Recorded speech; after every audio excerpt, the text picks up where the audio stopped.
Hi, I'm Coyle, and in this video we're going to talk about something called tail insurance. And if you're in the process of selling your company, the buyer or the buyer's attorney may be insisting that you purchase something called tail insurance, and you've never heard it before. What is it?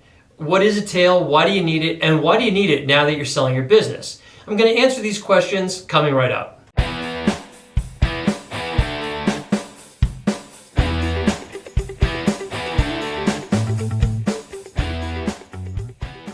Okay, before I explain what tail insurance is, can I ask you to please subscribe and hit that thumbs up button?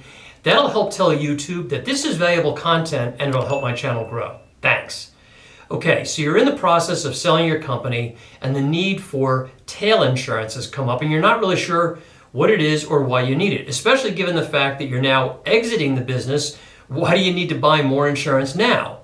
Well, it's actually not more insurance, it's an extension of what you already have, and I'm going to explain.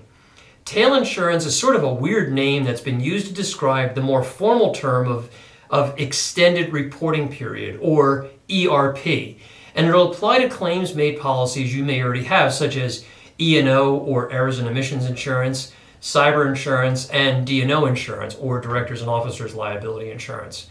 It may even apply to contractors' E&O insurance if you're in the construction trade. So why do you need a tail in the sale of your company?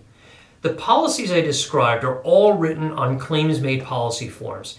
And one of the features of a claims-made form is that for a claim to be covered, it must be made or reported to the insurance company to the policy which is in effect at the time of the reporting.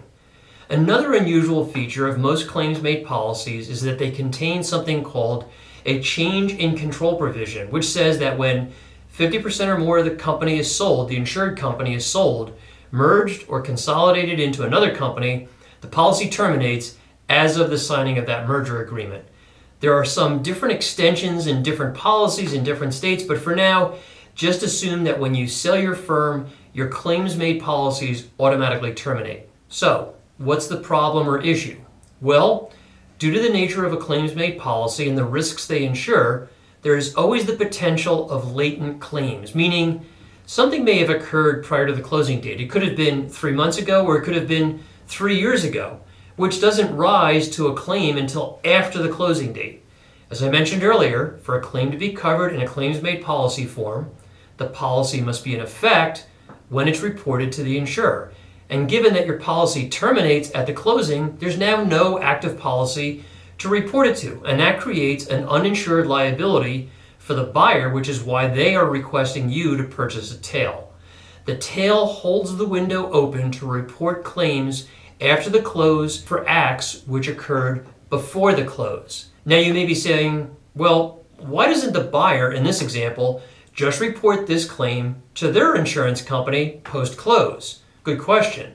The answer is that the claim didn't involve the new owner, so it's not covered under their policy, again leading to the need for a tail. So how does a tail or extended reporting period work? Prior to closing on your deal, when you have a claims-made policy or policies, you should contact your broker to discuss this issue and coordinate this with your attorney as well to make sure you have everything buttoned up. But it looks like this graphically. So you have an existing claims-made policy form. It could be E&O, D&O, or cyber, or any other type of claims-made policy form. And let's, for this example, say that you bought it on 1/1/22 and it's set to expire or renew on 1/1/23. And on September 1st, this red line, the company is sold. And as we've discussed, the policy terminates. There could be latent claims, as I discussed earlier, back here in the prior term or in this policy period here, that the buyer wants protection on. So they ask you to buy a tail from the termination date out 3 to 6 years. Often that duration is going to be negotiated based on your indemnity agreements.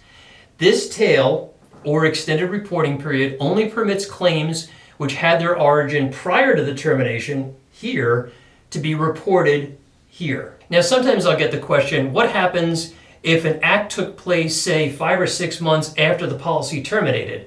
Let's just say here, and the claim arises here and it's reported to the insurance company. Is it going to be covered? And the answer is no. Acts are only going to be covered prior to the termination date This is only a window to be held open to report existing or latent claims as we've been discussing. What does it cost?